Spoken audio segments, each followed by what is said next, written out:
नमस्कार, AB star news देख रहे हैं आप और मैं हूं आपके साथ सोहन सिंह। यूपी में चुनाव नजदीक हैं, लिहाजा सियासी गहमा गहमी तो लाजमी है। सियासी शतरंज की बिसात पर मोहरे सजाने का काम सभी पार्टियां कर रही हैं और सभी पार्टियां इस बार के चुनाव में कोई भी कोरकसर नहीं छोड़ना चाहती हैं।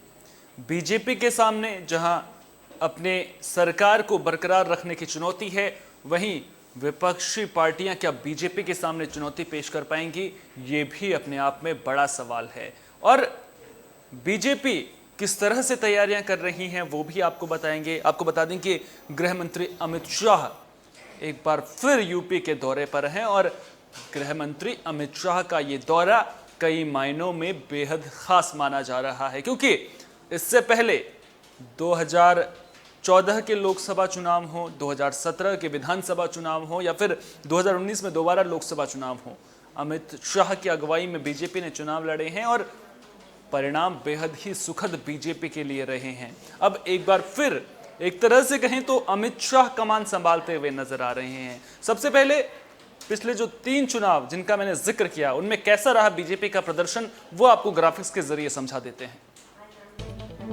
तो ग्राफिक्स के जरिए आप देख सकते हैं 2014 लोकसभा चुनाव में बीजेपी ने 80 में से 71 सीटें जीती थी। 2017 के विधानसभा चुनाव में बीजेपी ने अकेले दम पर 311 सीटें जीती और उसके बाद जब 2019 के लोकसभा चुनाव हुए तो उसमें बीजेपी ने 62 सीटें जीती। तो अमित शाह का जादू किस तरह से यूपी में बोलता है, इसकी बानगी ये आंकड़े पेश कर रहे हैं। इसके अलावा प्रधानमंत्री नरेंद्र मोदी भी लगातार यूपी का दौरा कर रहे हैं और आपको बता दें कि नवंबर के महीने में, यानी कि इसी महीने में प्रधानमंत्री नरेंद्र मोदी भी 4 बार यूपी आएंगे।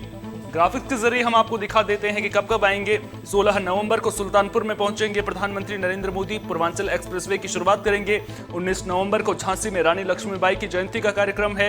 इसके अलावा आपको बता दें कि 20 नवंबर को लखनऊ में डीजीपी कॉन्फ्रेंस की शुरुआत प्रधानमंत्री नरेंद्र मोदी करेंगे और 25 नवंबर को नोएडा में जेवर एयरपोर्ट का शिलान्यास करेंगे और ये जेवर एयरपोर्ट है, इसको लेकर के सियासत भी खूब हुई है। तो कुल मिलाकर देखा जाए तो बीजेपी ने पूरी तरह से किलेबंदी करना शुरू कर दी है। किसी भी तरह की कोरकसर की कोई गुंजाइश बीजेपी छोड़ना नहीं चाहती है और चुनाव पिछली बार के चुनावों से बेहद अलग होंगे, लिहाजा बीजेपी पूरी तैयारियां करती हुई नजर आ रही है। इस खबर पर ज्यादा बातचीत के लिए हमारे ब्यूरो चीफ अनूप शुक्ला हमारे साथ जुड़ गए हैं।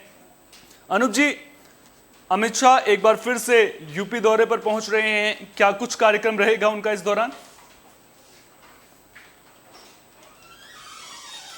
अनूप जी, आप मुझे सुन पा रहे हैं?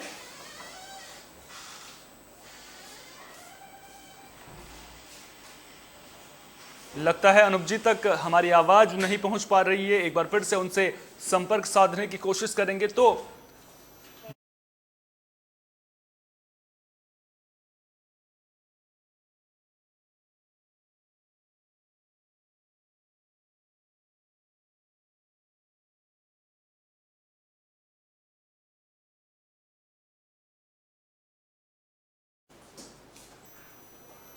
अनूप जी एक बार फिर से हमारे साथ में जुड़ गए हैं। अनूप जी, अमित शाह यूपी पहुंच रहे हैं, 2 दिनों का उनका कार्यक्रम है, क्या कुछ खास रहने वाला है इस दौरान? क्या कुछ कार्यक्रम निर्धारित है अमित शाह का?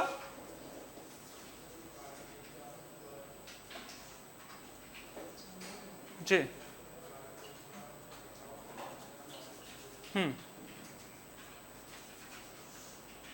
हम्म हम्म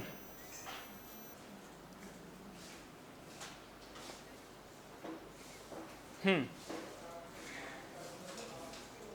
जी। हम्म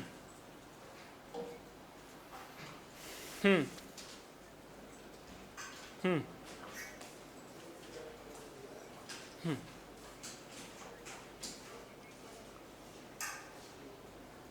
पेज भी कसेंगे, उनसे बाकायदा सलाह मशवरा होगी, उनकी सलाह मशवरा लिया जाएगा और बाकायदा उनसे किस प्रकार चुनाव लड़ना है उनको अमित शाह बताएंगे भी बाकायदा। ये जिससे कहा एक बड़ी बैठक है, ये यूपी के 2022 चुनाव से संबंधित है, क्योंकि अमित शाह के हाथों में ही यूपी की कमान दे दी गई है बाकायदा। औपचारिक रूप से उनके हाथ में कमान आ चुकी है। यूपी के चुनाव अमित शाह ही पूरा देखेंगे। तो आज वो यहाँ पर बाकायदा जो संगठन के पदाधिकारी हैं, जिला अध्यक्ष हैं, जिला प्रभारी हैं, 403 विधानसभा के जो प्रभारी हैं, उन सभी लोगों से बातचीत करेंगे। एक तरह से कहा जाए उनकी क्लास लगेगी आज, उनको बाकायदा सबक भी बताया जाएगा, क्या उनकी गलतियां हुई हैं वो भी देखा जाएगा, क्या आगे करना है चुनाव में वो भी अमित शाह इस पर बात करेंगे। तो ये पूरी तरह चुनावी दौरा है और 2 दिवसीय दौरा है काशी में, यानी बनारस में ये दौरा आज है, शुरू होगा और यहाँ पर बाकायदा एक बड़ी मीटिंग अमित शाह लेंगे। जी तो कहीं ना कहीं जिस तरह से लगातार दौरे देखने को मिल रहे हैं, मुख्यमंत्री योगी आदित्यनाथ एक के बाद एक जिलों का दौरा कर रहे हैं। प्रधानमंत्री नरेंद्र मोदी के ही इस महीने 4 दौरे होने हैं, यानी कि 4 बार वो यूपी में नजर आएंगे। और जिस तरह से अमित शाह भी, अभी आपको याद होगा हाल ही में उन्होंने दौरा किया था, उसके बाद एक बार फिर से दौरे पर आए हैं। तो फिर कहीं ना कहीं बीजेपी यूपी की अहमियत को अच्छी तरह से समझती है। और जिस तरह से अमित शाह के बारे में कहा जाता है कि वो राजनीति के चाणक्य हैं और यूपी से उनका पुराना नाता भी रहा है, पिछले 3 जो चुनाव हुए हैं उनमें उनका प्रदर्शन बेहद ही अच्छा रहा है बीजेपी की पार्टी की अगर बात करें तो। उस लिहाज से भी देखें तो बीजेपी इस बार किसी भी तरह की जल्दबाजी तो मैं नहीं कहूंगा, लेकिन किसी भी तरह की कमी छोड़ना नहीं चाहती है चुनाव को लेकर। आपकी आवाज बहुत कट गई। एक बार फिर से आपसे संपर्क साधने की कोशिश करेंगे। तो आपको बता दें कि यूपी में चुनाव है और चुनाव को लेकर सियासी सरगर्मी पूरी तरह से तेज नजर आ रही है। को लेकर अब बीजेपी ने तैयारियां पूरी कर ली हैं और बीजेपी इस बार के चुनाव में किसी भी तरह की कोर कसर नहीं छोड़ना चाहती है। दरअसल जिस तरह से हम अपने दर्शकों को लगातार बता रहे हैं कि अमित शाह का ये दौरा कई मायनों में बेहद खास हो जाता है। जिस तरह से अनूप जी ने भी बताया कि जो बैठकें होंगी वो अपने आप में कई मायनों में बेहद खास रहेंगी, क्योंकि इन बैठकों के जरिए ही जो यूपी चुनाव होने हैं उसकी रणनीति का ताना बाना बुना जाएगा। किस तरह से शतरंज, जो सियासी शतरंज की बिसात को किस तरह से बिछाना है उसको लेकर के रणनीति बनाई जाएगी, रणनीति पर मंथन किया जाएगा, जिसके बाद चर्चाओं का जो सिलसिला है वो लगातार शुरू होगा। और फिर कहीं ना कहीं विरोधियों को किस तरह से, जिन मुद्दों पर विपक्ष लगातार हमलावर हो रहा है उनका जवाब किस तरह से देना है, विपक्ष को काउंटर कैसे करना है, इन तमाम मुद्दों को लेकर बीजेपी रणनीति बनाती हुई नजर आएगी।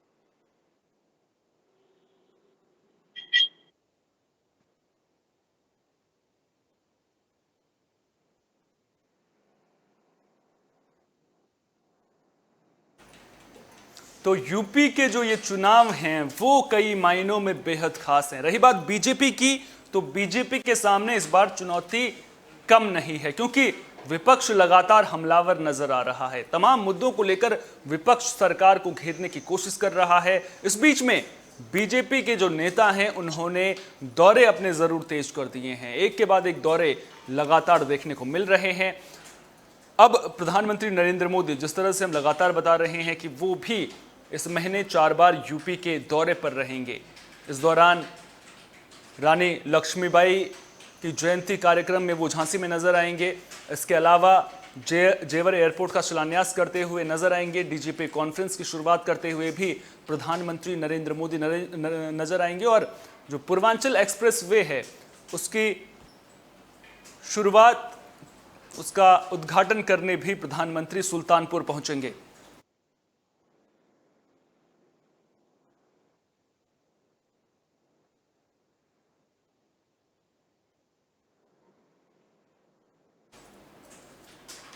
दरअसल विपक्ष कई मुद्दों को लेकर के हमलावर है। अब उन मुद्दों का समाधान कैसे करना है ये अपने आप में बड़ा सवाल है और बीजेपी के लिए चुनौती दोहरी हो जाती है।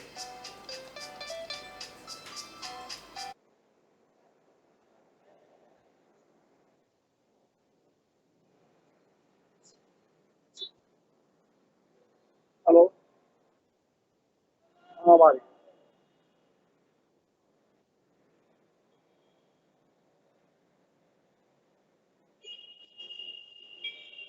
ऐसे ऐसे आवाज आपके सिस्टम पे जाओ तो ठीक है, की आवाज ही नहीं आती।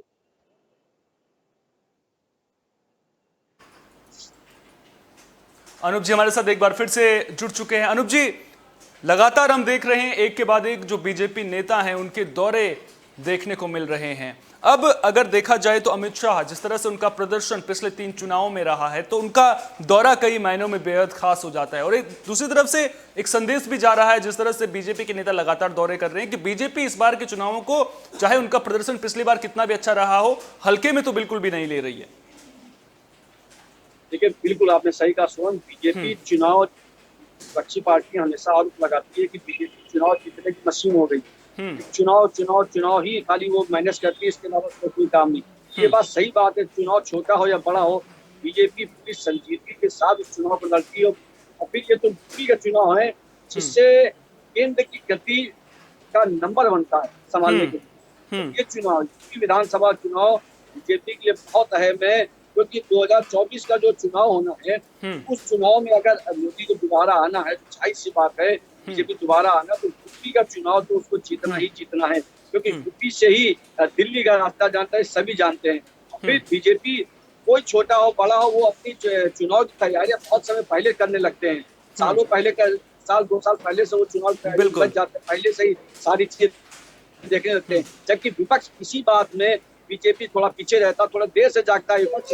ये हमेशा सभी जितने जिसे कहा जाए कि जो देखने वाले लोग हैं, राजनीतिज्ञ हैं या दूसरे तरह के लोग हैं, वो सब जानते हैं कि बीजेपी चुनाव जीतने के लिए सब कुछ करती है, सारी तैयारी करती है, चाहे छोटा चुनाव। अच्छा, जिस तरह से विपक्ष लगातार सरकार पर हमलावर होने की कोशिश कर रहा है, और इससे पहले विपक्ष लगातार एक मुद्दा उठाता रहा था कि बीजेपी आलाकमान जो है वो यूपी में सीएम बदलना चाहता है। और जब अमित शाह लगातार दौरे कर रहे हैं, और पिछली बार जब एक रैली को संबोधित अमित शाह कर रहे थे, तो उन्होंने साफ तौर पर कहा था कि केंद्र में प्रधानमंत्री मोदी और यूपी में सीएम योगी आदित्यनाथ रहेंगे, यानी कि योगी आदित्यनाथ को सीएम बनाइए। जनता से उन्होंने आह्वान किया था। तो जिस तरह से विपक्ष घेरने की कोशिश खासतौर पर कर रहा था सीएम के मुद्दे को लेकर के, तो उस पर तो कहीं ना कहीं विपक्ष की कार्ड जो है वो बीजेपी ने ढूंढ ली। देखिए, सीएम योगी की जो जिसे कहा जाए इम्पोर्टेंस है, वो अभी जब दिल्ली में अभी 2 दिन पहले जो अभी बैठक हुई है जिसमें पीएम मोदी खुद शामिल थे, उसमें यूपी के सीएम योगी को बाकायदा वहां पर मंच पर उन्होंने प्रस्ताव दिया था। उनकी जिसे कहा जाए कि स्वीकार्यता किस लेवल पे है, किस तरह से है, और उनका इम्पोर्टेंस अब केंद्रीय स्तर पर ही पड़ रहा है। इससे अंदाजा लगाया जा सकता है कि यूपी में सीएम योगी का फिलहाल कोई विकल्प नहीं है। और जो इस तरह की अटकलें लग रही थी कि शायद यूपी सीएम बदला जाएगा, या कभी कभी केशव प्रसाद मौर्य भी थोड़ा सा ऐसा बयान दे देते हैं कि यूपी का सीएम बीजेपी के कमल निशान पर लड़ा जाएगा, तो इन सारी अटकलों पे विराम लग जाता है इसी बात से कि यूपी में सीएम योगी का कोई विकल्प नहीं है, ना ही सीएम योगी का चेहरा बदला जाएगा, बल्कि सीएम योगी के चेहरे के साथ ही यूपी का चुनाव 2022 लड़ा जाएगा। इस पर बिल्कुल पुख्ता जिसे कहा जाए कि बहुत लग चुकी है, और समझने वाले समझते हैं इस बात को। यूपी में सीएम योगी का फिलहाल कोई विकल्प नहीं है। उन्हीं के नेतृत्व में यूपी का विधानसभा 2022 चुनाव लड़ा जाएगा, ये विपक्ष भी जान गया है। और जो इनके विरोधी यहाँ पे जो बयान देते थे बीजेपी के अंदर भी, उनको भी पता लग गया कि सीएम योगी नहीं बदलने वाले। तो बिल्कुल ये बिल्कुल पुख्ता बात। जी अच्छा, जिस तरह से बीजेपी आलाकमान पूरे मामले को लेकर के, चाहे आप सीएम चेहरे को लेकर के बात कर लीजिए, चाहे कोई भी दूसरा मुद्दा उठा लीजिए, तो कहीं ना कहीं एक हल निकलता हुआ दिखता है, समाधान निकलता हुआ नजर आता है। वहीं अगर दूसरी पार्टियों की बात करें, तो चाहे कांग्रेस की बात आप कर लीजिए, राजस्थान और पंजाब में क्या हो रहा है आप देख ही रहे होंगे। तो जो आलाकमान किस तरह से मामलों को टैकल करता है, किस तरह से मुद्दों से का जो एक कह सकते हैं कि सुलझाता है, तो वो बड़ा फर्क इस वक्त नजर आता है अगर बीजेपी और कांग्रेस के लिहाज से बात करूं तो। बीजेपी और कांग्रेस में फर्क अभी साफ साफ देखने को पंजाब में जो जिस तरह से जो फेरबदल हुआ है, सीएम बदले गए हैं, उसमें देखिए अभी तक विवाद बना हुआ है। कभी सिद्धू इन, कभी सिद्धू आउट, कभी चन्नी को बदलने के लिए बात की, अब चन्नी जब बैठ गए उसके बाद भी विवाद है। लेकिन आप जब यहाँ देखिए कर्नाटक की देखिए बात देखिए, येदियुरप्पा तुरंत रातों रात बदल दिए गए वहाँ पर। कहने का मतलब ये है कि बीजेपी में आला कमान संदेश देता है और चुपचाप राज्य का जो नेता है वो मान लेता है। नो इफ नो बट, कोई सवाल नहीं उठाता है, अंदर कुछ बात हो, लेकिन बाहर कोई भी बात नहीं होती है। ठीक उसी प्रकार से जैसे आपने गुजरात में देखा फेरबदल हुआ, तो बिल्कुल ये वहाँ पे कोई चीज नहीं, किसी को बता शिकायत नहीं कर सकते। लेकिन हाँ, दूसरे नेता में असंतोष बाहर आ जाता है। पार्टी में जो है जैसे कांग्रेस से असंतोष बाहर आ जाता है, वहां पे राजस्थान में देखिए फिर से सुबह शुरू हो गई अगले साल तो चुनाव इसके के लिए। पीछे क्या एक ये वजह भी हो सकती है कि केंद्र में सरकार है तो इसका भी असर पड़ता होगा? देखिए ये पकड़ है, ये पकड़ होती हम्म। है। आप जब केंद्र में जब सरकार बने ना बने, केंद्र में हम्म। सरकार जब नहीं भी थी बीजेपी की, तब भी उसका संगठन जो है बड़ा मजबूत है। वहां पे हम्म। अनुशासन की बात होती है, वहां पे अनुशासनहीनता बहुत कम हम्म। देखने को मिलती है। अगर वहां हम्म। के बीजेपी के शीर्ष नेतृत्व ने बोल दिया कि यहाँ परिवर्तन होता है, हम्म। तो ज्यादा वहां पे असंतोष बाहर निकल के नहीं आता, उनकी बात मान ली जाती है। ये हम्म। पकड़ की बात है और ये संगठन की बात है, कितना संगठन आपका मजबूत है। अब आप हम्म। देख लीजिए कांग्रेस में भी संगठन वहां पे अभी जिसे कहा जाए कि पूर्णकालिक अध्यक्ष भी नहीं है उनके पास में, कांग्रेस के हम्म। पास में। तो सारी हम्म। बातें आती है कि जब आपका संगठन ही मजबूत नहीं है, तो आपके हम्म। जो नेता हैं वो किस तरह से आपकी बात को मानेंगे। जिस प्रकार आप देखिए हम्म। कांग्रेस में एक पंक्ति बनी हुई है असंतुष्ट नेताओं की। बात हम्म। अपनी कपिल सिब्बल हो या आपके आजाद हो, गुलाब नबी आजाद हो, मनीष तिवारी हो, हम्म। अपनी बात लाते हैं, असंतोष बाहर आता रहता है। लेकिन हम्म। बात वही है कि पकड़ नहीं है संगठन। जब तक संगठन में पकड़ नहीं होगी, तब तक हम्म। आपके नेता आपकी बात नहीं मानेंगे, आपके काबू में नहीं रहेंगे या हम्म। आपके कंट्रोल में नहीं रहेंगे। लेकिन बीजेपी में ऐसा नहीं है। अच्छा, यूपी चुनाव को लेकर के हम बात कर रहे थे, तो यूपी चुनाव को लेकर के मैं एक अहम सवाल आपसे पूछना चाह रहा हूं।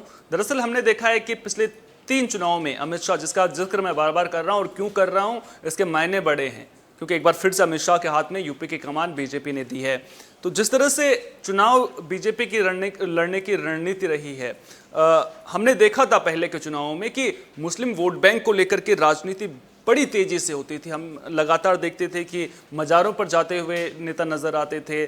उसके अलावा मुस्लिम वोट बैंक को लुभाने की भी तमाम कोशिशें की जाती थी। लेकिन इस बार हालांकि एक दो बातों को छोड़ दें, चाहे जिन्ना के जिक्र को अगर छोड़ दें, तो उसके अलावा अगर देखें तो दूसरी पार्टियां, हमने देखा है कि पिछले के सालों में कि उनके नेता मंदिरों की ओर जाते हुए नजर आए हैं। इसके अलावा जो सलमान खुर्शीद की किताब आई थी, उसमें भी उन्होंने जिक्र किया था कि कांग्रेस पार्टी में कई लोग ये भी मानते हैं कि जिस तरह से उन पर अल्पसंख्यक समुदाय को लेकर के उसका ठप्पा लगा हुआ है कि वो वर्ग उनको वोट डालता है, तो कहीं ना कहीं जिस तरह से हिंदूवादी राजनीति, एक तरह से मैं कहूँगा इसको, तो उसको लेकर के जो विपक्षी पार्टियों का एजेंडा कहीं ना कहीं बीजेपी ने तोड़ दिया है।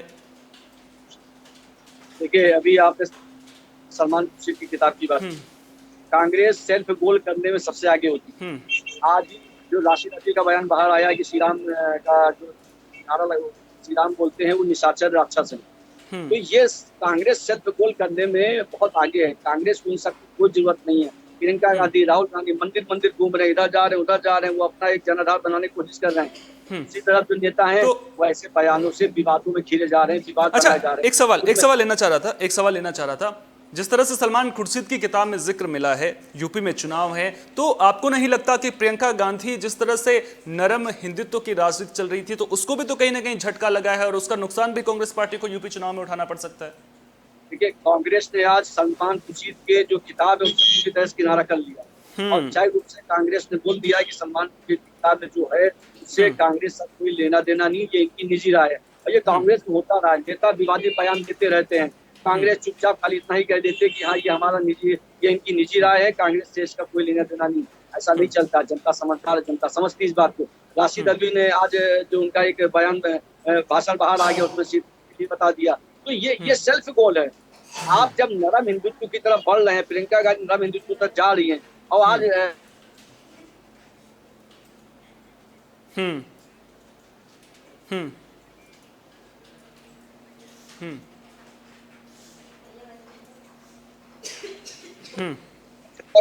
लेकिन वही है ना, वोट खुश करने के लिए ये विवादित बयान देते रहते हैं, इससे इनका भी फायदा होता है लेकिन फायदा कम होता है, फायदा होता है, ये बात नहीं समझ पाते हैं। और इसी तरह से आप जब बैठे बैठाए सीएम योगी को मुद्दे दे रहे हैं, आप श्री राम वाली बात जो ये कहने की कोई जरूरत नहीं, आपने बैठे बैठे बीजेपी को मुद्दा दे दिया। कांग्रेस ने जो सलमान खुर्शीद की किताब आपको कहने की कोई जरूरत ही नहीं थी भाई। जब अयोध्या में जब ये बाबरी मस्जिद आला कांड हुआ था, तो आज सलमान मंत्री थे, आपने उस समय क्यों नहीं कुछ किया? आपने उस समय क्यों नहीं इस बात को रोका? तो आप खुद उस समय मंत्री थे, आपके ऊपर दायित्व था, आपके ऊपर जिम्मेदारी थी, लेकिन आपने उस समय कुछ नहीं। अब आप जब चुनाव आया का, तो आप फिर से इस बात को बाहर लाते हैं बेवजह के लिए। इन बातों से जनता को आप अपने लिए नुकसान करे, जनता के हित के मुद्दे उठाइए। जैसे अखिलेश यादव उन्होंने जिन्ना वाली बात कर दी, सारी बिल्कुल। मुद्दों को ये बात तो इसलिए करते हैं कि इनका वोटर खुश हो, लेकिन मैं नहीं समझता सिर्फ इनका वोटर खुश होता है, बल्कि नाराज ही होता है, क्योंकि जनता को अपने दैनिक जो दिनचर्या उससे संबंधित मुद्दों की बात चाहिए। उसको पानी नहीं है, स्वच्छ पानी नहीं है, बिल्कुल। नौकरियां नहीं है, और ये महंगाई इतनी हो रही है, इन सबको उठाइए, जनता के तक आप पहुंचेंगे। लेकिन बिल्कुल। अनावश्यक वही बात है कि चुनाव जीतने के लिए विकास की बात कोई नहीं करता, सिर्फ बांटने की राजनीति जब तक नहीं होती है चुनाव नहीं लड़ा सकता। यही बात है।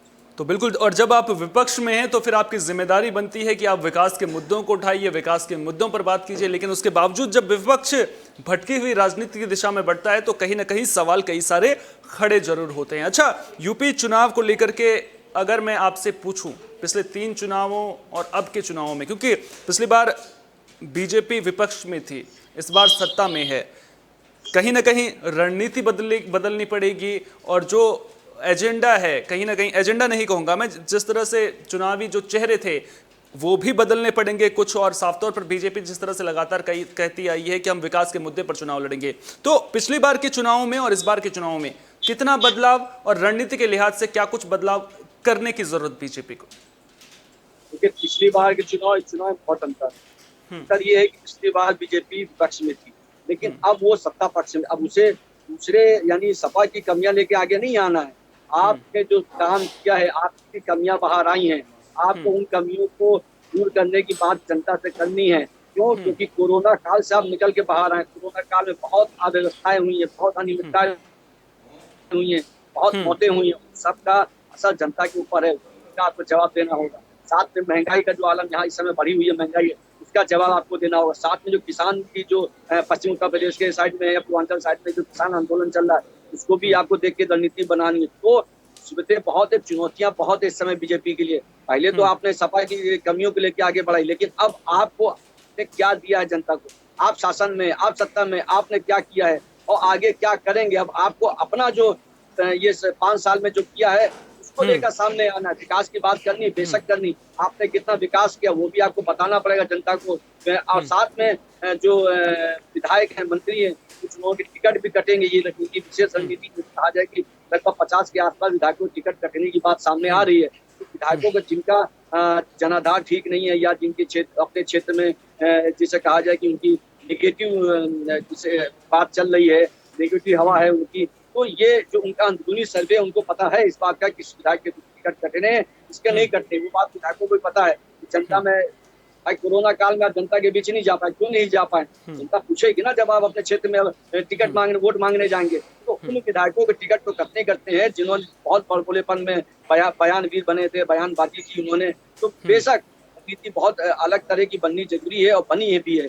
इसी को लेकर ही बैठकें लगातार हो रही हैं कि किस किस क्षेत्र में, किसकी विधानसभा में किस विधायक का जनाधार अच्छा है या किसका जनाधार कम हो गया। कोरोना काल को लेकर आपने कितनी अपनी जनता को मदद पहुंचाई है, क्षेत्र की जनता को कितना उनके साथ दिखाई दिए, ये सारी चीजें मैटर करती हैं। तो रणनीति तो बदलनी, उससे खासतौर से जो किसानों का आंदोलन है उसको, उसकी काट कैसे आपको काटनी है। क्योंकि पूर्वांचल में आपने देखा ओपी राजभर जो है सुहेलदेव पार्टी के, वो सपा के साथ आगे, सपा छोटी छोटी पार्टियों के साथ में गठबंधन कर रहा है, तो वो भी किलेबंदी कर रहे हैं। अब आप उनकी काट ढूंढनी कि आप कैसे आगे बढ़ते हैं। जैसे अब कैराना में अभी सीएम योगी पहुंचे थे, वहां पे जो पलायन करके वापस आए, उनसे मुलाकात हुई, उनको मुआवजा दिया। तो पूर्वांचल साधने की कोशिश दोनों पार्टियां लगी, यानी विपक्ष भी लगा हुआ है और बीजेपी भी लगी। रणनीति बदली है, धीरे धीरे रणनीति समझ में आ भी रही, दिखाई भी दे रही है। अयोध्या का मंदिर जो मुद्दा है वो सेंटर में रखा जाएगा और बीजेपी की ही पिच पर ये विपक्ष भी दौड़ा जा रहा है। जैसे कि जो विवादित बयान आ रहे हैं, सलमान खुर्शीद हो गए या नासिर नदवी हो गए, अभी जिन्ना वाला बयान, तो बीजेपी के लिए फिक्स जो पिच है वो उन्हीं की पिच पे ये विपक्ष बीजेपी की रणनीति को समझ नहीं रहे हैं लोग। ये बीजेपी की ही पिच पे दौड़े चले जा रहे हैं। तो अपने जनाधार पार्टी बढ़ाना है तो जनता के मुद्दों को लाना, लेकिन वो मुद्दों को नहीं ला रहे हैं। वो भी हिंदू मुस्लिम की बात ही कर, जो बीजेपी के लिए बहुत ज्यादा फायदेमंद होगी। तो बीजेपी के पिच पे ही ये विपक्ष दौड़े जा रहा है, ये विपक्ष को समझ में आना चाहिए। बहुत बहुत शुक्रिया अनूप जी, तमाम जानकारी को हम तक साझा करने के लिए। ये थे अनूप शुक्ला, हमारे ब्यूरो चीफ, जो पूरी खबर पर हमें जानकारी दे रहे थे। तो जिस तरह से अनूप जी ने बताया, बीजेपी की पिच पर विपक्ष बैटिंग करने की कोशिश कर रहा है और खुलकर बैटिंग करने की कोशिश करता हुआ नजर आ रहा है। लेकिन क्या विपक्ष अपनी इस चाल में कामयाब हो पाएगा? क्योंकि अभी तक जिस तरह से बयानबाजी देखने को मिली है, उसके बाद तो ये लग रहा है कि विपक्ष बीजेपी के जाल में उलझता हुआ ज्यादा नजर आ रहा है। अब ऐसे में सवाल उठता है कि बीजेपी जिस तरह से अभी तक अगर देखें तो कहीं ना कहीं एक मजबूत पार्टी बनकर उभरी है, उत्तर प्रदेश की अगर चुनाव की बात करें या फिर देश के किसी भी हिस्से के चुनाव की बात कर लें, तो ऐसे में यूपी में विपक्ष के पास बीजेपी की काट क्या है, ये अपने आप में बड़ा सवाल है। और जिस तरह से अमित शाह ने मोर्चा खोल दिया है, पूरी तरह से तैयारियां चाक चौबंद नजर आ रही हैं और बीजेपी कोई भी कोर कसर छोड़ती हुई चुनाव में नजर नहीं आ रही है। ऐसे में जाहिर सी बात है कि इन चुनावों में विपक्ष की मुश्किलें बढ़ने वाली हैं। फिलहाल के लिए इस खास पेशकश में इतना ही। देश और दुनिया की तमाम अहम खबरों के लिए आप बने रहिए एबी स्टार न्यूज के साथ, क्योंकि यहां पर खबरों का सिलसिला कभी नहीं थमता।